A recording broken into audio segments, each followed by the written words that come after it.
शांति।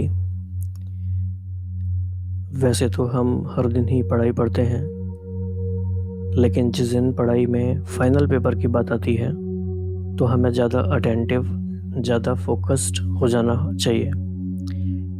तो बाबा ने हमें अभी तक जितनी भी पढ़ाई कराई है 1969 से लेके 86 तक, उसमें बहुत सारे विषयों पर हमारी पढ़ाई हुई है, लेकिन आज बाबा ने फाइनल पेपर की बात भी की है। तो ऑब्वियसली हम जो पढ़ाई कर रहे हैं उस पढ़ाई का एक पर्पज़ है, और उसमें से एक इम्पॉर्टेंट स्टेप है कि फाइनल पेपर भी हमें देना है, और ये हमें कभी भूलना नहीं है। और जो भी भाई बहन इस समय मुरली को सुन रहे हैं, तो ऑब्वियसली वो इस पढ़ाई को कर रहे हैं इसलिए ताकि उनका जो लक्ष्य है वो पूरा हो सके, और कहीं ना कहीं उनके मन में ये भी है कि फाइनल पेपर में भी पास होना है। तो इस विषय को बाबा ने काफ़ी गहराई से आज हमें समझाया है। फाइनल पेपर को पास करने का आधार है रूहानी ड्रिल। लेकिन ये ड्रिल क्या है, क्यों करनी है, कैसे करनी है, किस सिचुएशन में करनी है, कहाँ करनी है और कब करनी है। तो what, why, how, where, when, इन सारी बातों को लेके बाबा ने काफ़ी इसको गहराई से एक्सप्लेन किया है। तो मुरली का फ्लो इस तरह का है कि वो ड्रिल हम करते भी जाएंगे साथ साथ, सिर्फ पढ़ने की बात नहीं है, अभ्यास भी करते जाएंगे।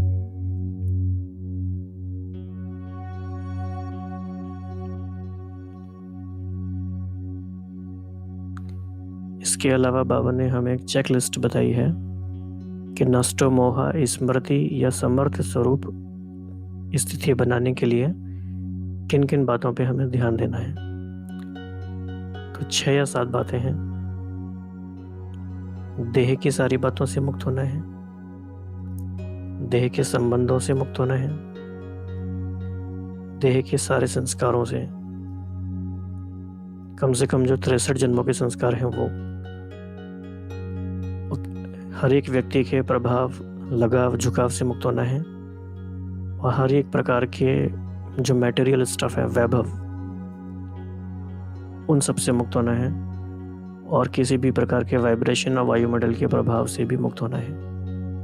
ये बहुत ऊंची स्थिति है, जिसे भगवत गीता में भी कहा गया है नष्टो मोह स्मृति स्वरूप। उस स्थिति के बारे में भी आज चर्चा करेंगे। तो हर लाइन इम्पॉर्टेंट है, हर शब्द इम्पॉर्टेंट है। तो ये आज की मुरली हाई प्रायोरिटी मुरली है। हमें बहुत ध्यान से, एकाग्रता से रूहानी ड्रिल करते हुए इस मुरली को समझना है। ओम शांति। सबसे पहला है कि रूहानी ड्रिल है क्या। तो उसको समझाने के लिए बाबा ने कहा कि बाप दादा सभी बच्चों की स्वीट साइलेंस की स्थिति को देख रहे हैं। 1 सेकंड में साइलेंस की स्थिति में स्थित हो जाना, ये प्रैक्टिस कहाँ तक की है। इस स्थिति में जब चाहें तब स्थित हो सकते हैं, वह समय लगता है, क्योंकि अनादि स्वरूप स्वीट साइलेंस है। अनादि स्वरूप जब हम परम धाम में हैं, और जब हम सतयुग में आते हैं वो है आदि स्वरूप। तो आदि स्वरूप तो आवाज में आने का है, लेकिन अनादि अविनाशी संस्कार साइलेंस है। तो इस बात को हमें आने वाले समय में बहुत गहराई से अपने अंदर भर देना है कि हमारा अनादि अविनाशी संस्कार साइलेंस का है। तो अपने अनादि संस्कार, अनादि स्वरूप को, अनादि स्वभाव को जानते हुए जब चाहो तब उस स्वरूप में स्थित हो सकते हो। तो बाबा ने इसके लिए 3 शब्द यूज करे हैं। अनादि संस्कार है ये, अनादि स्वरूप है, और अनादि स्वभाव है।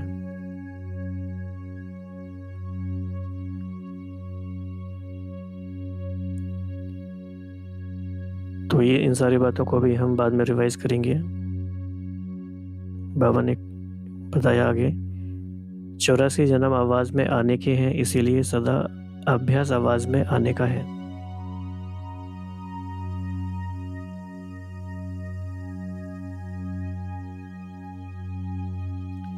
लेकिन अनादि स्वरूप और फिर इस समय चक्र पूरा होने के कारण वापस साइलेंस होम में जाना है। अब घर जाने का समय समीप है। तो ये बात हमें अपने आप को हर समय याद दिलानी है। चक्र पूरा हो गया, अब घर जाने का समय है। जो दीदी मनमोहिनी जी का स्लोगन था, अब घर जाना है।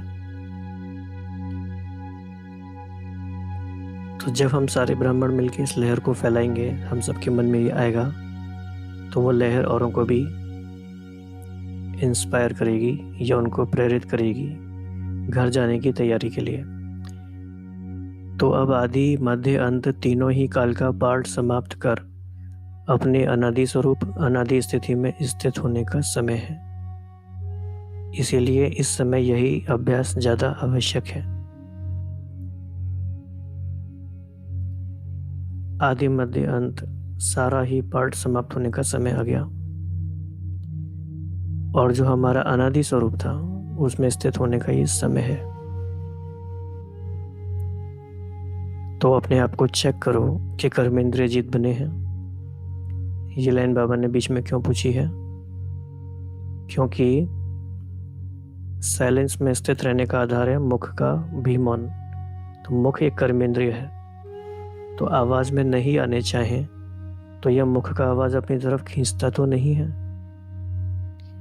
इसी को ही रूहानी ड्रिल कहा जाता है। तो ड्रिल का जो इसेंस है वो हमें पकड़ना है।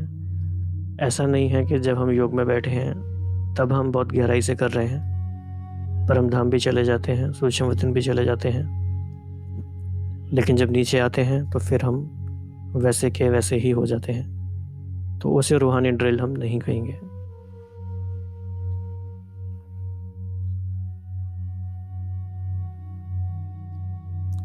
क्यों करनी है? जैसे वर्तमान समय के प्रमाण शरीर के लिए सर्व बीमारियों का इलाज एक्सरसाइज सिखाते हैं, तो इस समय आत्मा को शक्तिशाली बनाने के लिए यह रूहानी एक्सरसाइज का अभ्यास चाहिए। तो बाबा ने इसको समझाने के लिए फिजिकल एक्सरसाइज का एग्जाम्पल दिया। तो क्यों करना है? आत्मा को शक्तिशाली बनाने के लिए।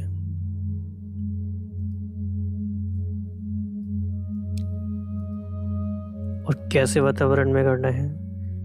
चारों ओर कैसा भी वातावरण हो, हलचल हो, लेकिन आवाज में रहते आवाज से परे स्थिति का अभ्यास अभी बहुत काल का चाहिए। शांत वातावरण में शांति की स्थिति बनाना यह कोई बड़ी बात नहीं है। अशांति के बीच आप शांत रहो, यह अभ्यास चाहिए। तो ये लाइन तो हमें याद रह सकती है।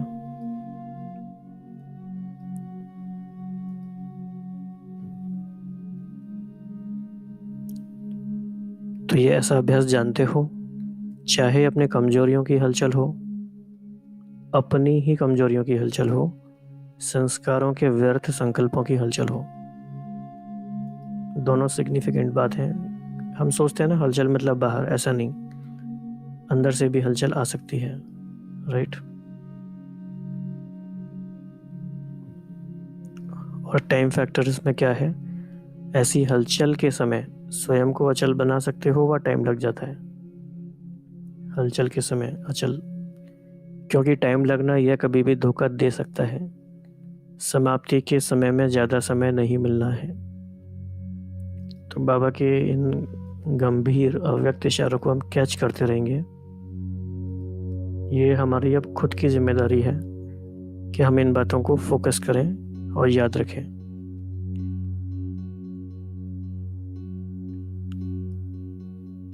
क्योंकि धीरे धीरे बताने वाले सोर्सेज भी समेट लिए जाएंगे, फिर हमें खुद को ही बताना है, कोई हमें नहीं बताएगा। तो समाप्ति के समय में ज़्यादा समय नहीं मिलना है। फाइनल रिजल्ट का पेपर कुछ सेकंड और मिनटों का होना है। तो आप यहाँ पे ये ध्यान रखिए, ये बहुत ही स्पेसिफिक इंस्ट्रक्शन है। बाबा ने ये नहीं कहा कुछ समय का होना है, बाबा ने कहा कुछ सेकंड और minute. So this has to be very very clear in our mind. So preparation should be for that. लेकिन चारों ओर की हलचल के वातावरण में अचल रहने पर ही नंबर मिलना है। अगर बहुत काल हलचल की स्थिति से अचल बनने में समय लगने का अभ्यास होगा तो समाप्ति के समय रिजल्ट क्या होगी। इसीलिए यह रूहानी एक्सरसाइज का अभ्यास करो। मन को जहां और जितना समय स्थित करना चाहें उतना समय वहां स्थित कर सको। कई बार हमें लगता है कि ये बात तो बड़ी सिंपल है, बाबा बार बार कहते रहते हैं, लेकिन इस बात को लेके हमें दिन भर में अपनी प्लानिंग करनी है। बीच बीच में ऐसे हम कुछ टाइम स्लॉट्स डिसाइड करें जिसमें हम पर्टिकुलर कुछ अभ्यास करें। हम 7, 8 या 10 अभ्यास की लिस्ट बना सकते हैं और खुद को ही हम देखेंगे क्या हम वो कर पा रहे हैं। तो फाइनल पेपर क्या होगा? फाइनल पेपर है बहुत ही सहज और पहले से ही बता देते हैं कि यह पेपर आना है, लेकिन नंबर बहुत थोड़े समय में मिलना है। स्टेज भी पावरफुल हो। तो पेपर कैसा होगा, पेपर का नेचर क्या है, वो भी हम समझ लेते हैं। तो देह के संबंध, देह के संस्कार, व्यक्ति या वैभव, वाइब्रेशन, वायुमंडल सब होते हुए भी आकर्षित ना करें। यहाँ पे कीवर्ड क्या है? ये सब होते हुए भी आकर्षित ना करें। इसी को ही कहते हैं नष्टो मोहा समर्थ स्वरूप। तो ये बहुत इंपॉर्टेंट होमवर्क है आज की मुरली से। एक एक बात को लेके हमें गहराई से चेक करना है। इसी को ही एक्चुअली भट्टी कहा जाता है कि हमें एक एक बात की गहराई से चेकिंग करना है और अपने आप को भरना है। तो हमारी अपनी ही देह की ऐसी कौन कौन सी बातें हैं जो हमें अपनी ओर हमारा समय और हमारी एनर्जी को खींचती हैं, कंज्यूम करती हैं। फिर देह के संबंध, और जब देह के संबंधों को हम चेक करेंगे तो ऊपर ऊपर से चेक नहीं करना है कि ये तो ईश्वरीय संबंध है, ये तो सेवा का संबंध है, ऐसे नहीं।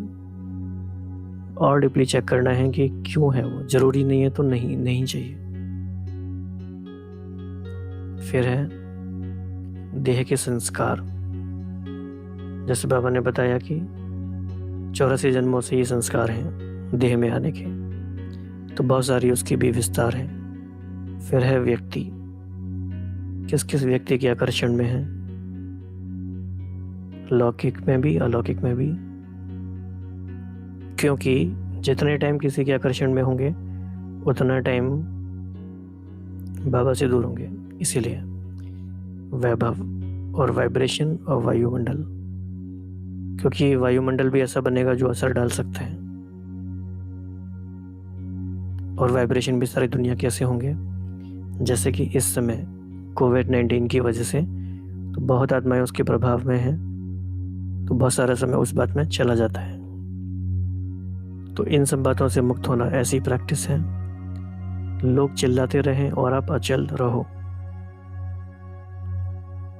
प्रकृति भी माया भी सब लास्ट दांव लगाने के लिए अपनी तरफ कितना भी खींचे, लेकिन आप न्यारे और बाप के प्यारे बनने की स्थिति में लवलीन रहो। इसको कहा जाता है देखते हुए ना देखो, सुनते हुए ना सुनो। ऐसा अभ्यास है। ये एक बड़ा इंटरेस्टिंग अभ्यास है ये। और जब हमें लगता है, जब हम अपने मन को बिल्कुल पैराडाइम शिफ्ट हो जाता है, हटा देते हैं कि हमारे ये मतलब की चीज़ नहीं है, तो देखते हुए भी नहीं सुनते हैं, सुनते हुए भी नहीं सुनते हैं। तो ऐसी स्थिति हमें चेक करनी है। इसी को ही स्वीट साइलेंस स्वरूप की स्थिति कहा जाता है। कितनी प्यारी डेफिनेशन बाबा ने दी है। Sweet silence. तो जब हम ये कहते हैं मैं शांति स्वरूप आत्मा हूँ, तो वो शांति की गहराई इतनी है। शांति स्वरूप हूँ अर्थात सारी आकर्षण से परे हूँ, सारी बातों से, और देखते हुए भी नहीं देखते, सुनते हुए भी नहीं सुनते। फिर भी बाप दादा समय दे रहा है, अगर कोई भी कमी है तो अभी भी भर सकते हो। ये बाबा ने कब कहा था? 1986 में। तो अभी कोई ये ना समझे कि बाबा आज भी ये कह रहे हैं कि समय दे रहा है। अब तो जो समय मिला है वो बस मानिए कि बोनस में है, वो जस्ट एक ग्रेस है कि एक्स्ट्रा टाइम मिला है। अगर कोई भी कमी है तो अभी भर सकते हो, क्योंकि बहुत काल का हिसाब सुनाया, अभी थोड़ा चांस है। तो इस बात को भी ऐसे लिटरली नहीं लेना है, क्योंकि we never know we do have a chance और नॉट।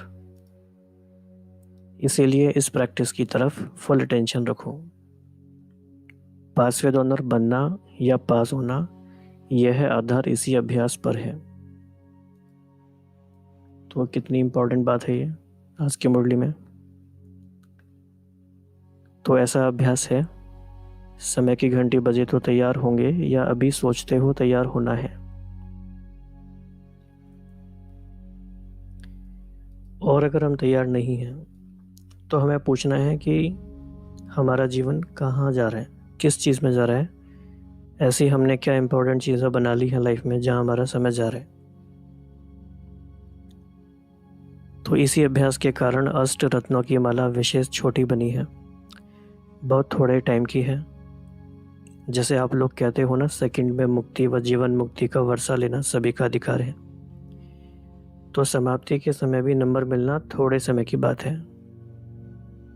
लेकिन जरा भी हलचल ना हो, बस बिंदी कहा और बिंदी में टिक जाए, बिंदी हिले नहीं।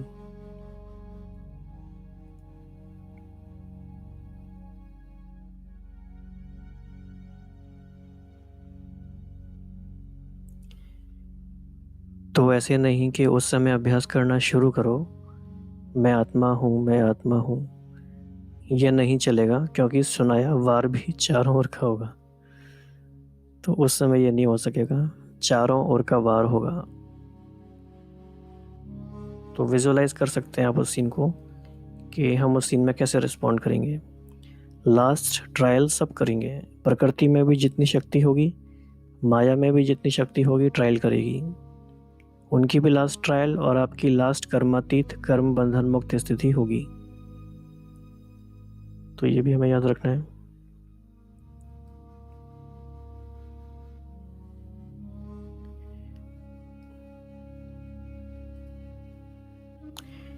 दोनों तरफ की बहुत पावरफुल सीन होगी, वह भी फुल फोर्स में, यह भी फुल फोर्स में, लेकिन सेकंड की विजय विजय के नगाड़े बजाएगी। तो समझा लास्ट पेपर क्या है?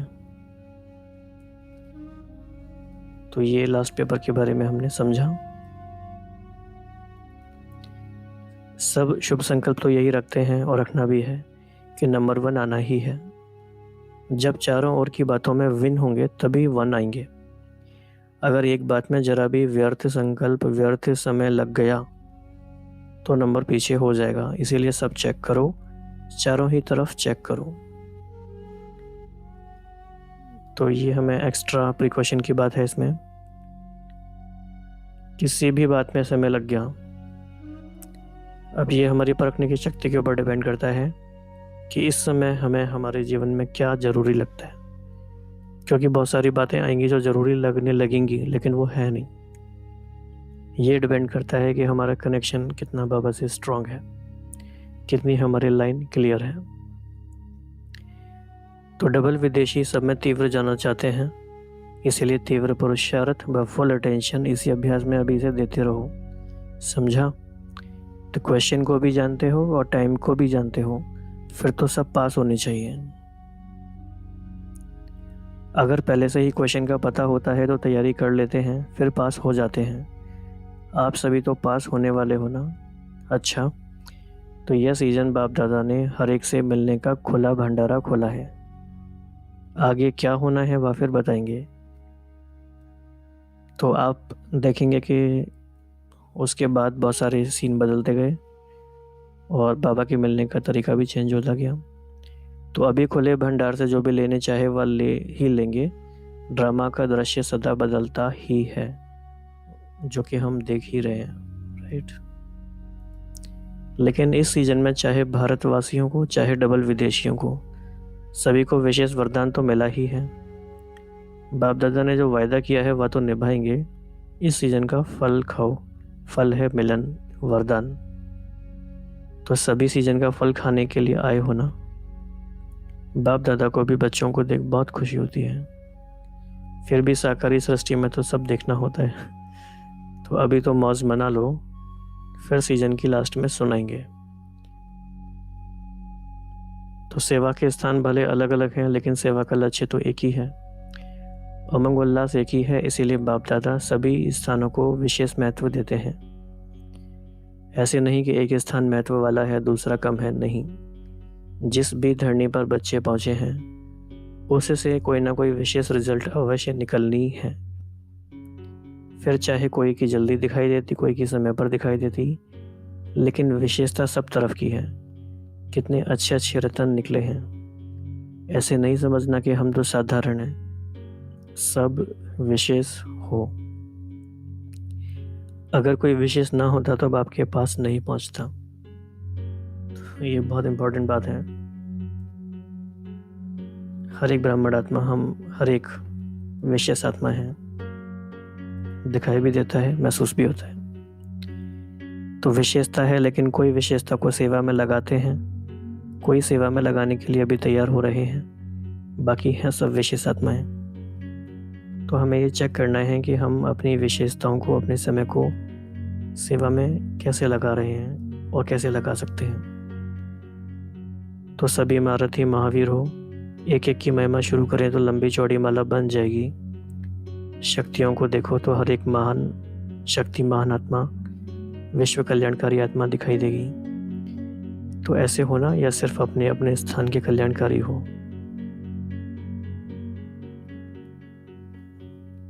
तो बेहद इम्पोर्टेंट मुरली आज़म ने सुनी और यकीन नहीं होता कि बाबा ने हमारी इतनी पालना इतने प्यार से, इतने गहराई से की है। तो अब हमारी जिम्मेदारी ये बन जाती है कि हम उसका रिटर्न दें, हम वैसा बने जैसे बाबा चाहते हैं। बाप समान बने जल्दी जल्दी। तो आप एटलीस्ट ये कर सकते हैं कि आपके कनेक्शन में जो भी ब्राह्मण आत्माएं हैं, सभी को इस बात पर अटेंशन दिलाएं जो बाबा ने आज हमें बातें बताई हैं, ताकि एक मोमेंटम क्रिएट हो, एक माहौल बने और सभी आत्माएं इस ड्रिल के अभ्यास में लग जाएं। और सभी इस अभ्यास में लग जाएंगे तो हर स्थान बाबा का शांति कुंड बन जाएगा। हर एक ब्राह्मण आत्मा टावर ऑफ पीस बन जाएगी।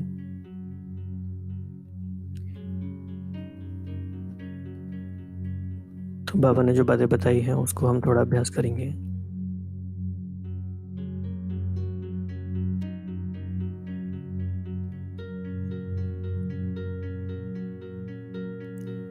वैसे तो अभ्यास के लिए बोलने की आवश्यकता ही नहीं है, लेकिन कुछ भाई बहन इंसिस्ट करते हैं तो कुछ शब्दों के माध्यम से भी।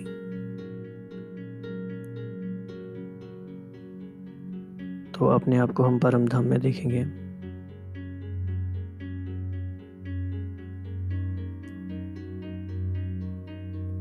परम धाम में मैं आत्मा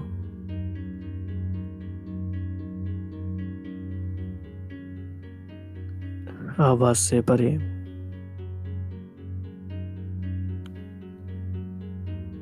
अपने अनादि स्वरूप में, अनादि स्वभाव, अनादि संस्कार,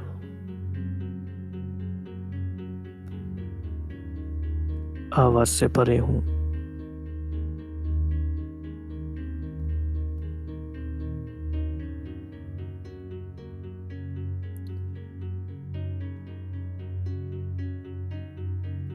इसके बाद मैं आत्मा उतरती हूँ सतयुग में।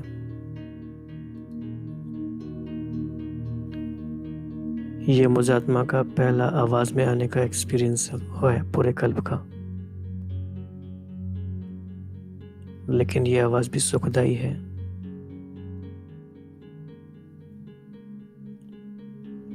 21 जन्मों तक इस आवाज़ के द्वारा सुख लिया, सुख दिया।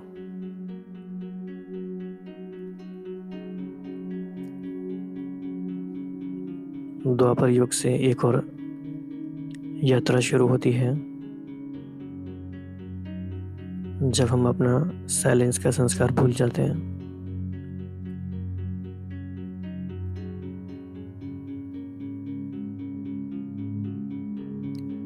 चलते चलते चलते धीरे धीरे धीरे कलयुग के अंत तक आकर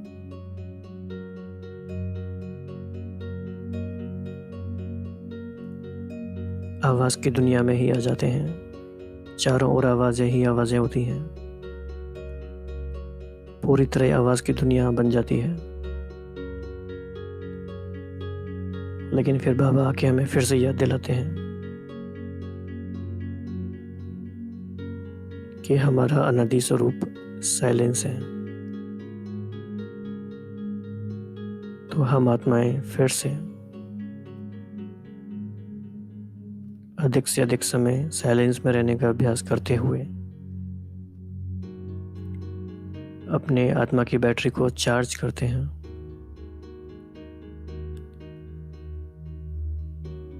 चारों ओर के सभी वातावरण है, हलचल की बातें हैं, उन सारी बातों में भी अचल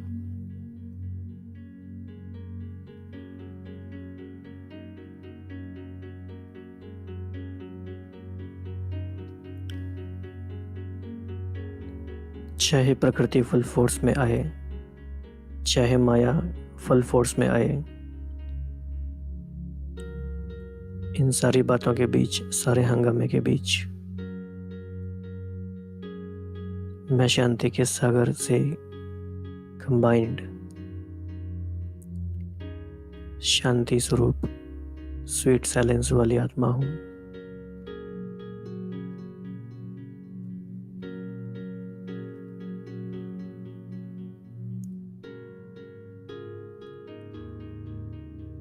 मैं टावर ऑफ पीस हूँ, टावर ऑफ साइलेंस।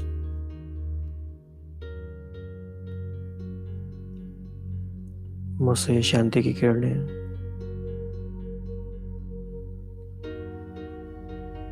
चारों ओर पूरे ही संसार में जा रही है।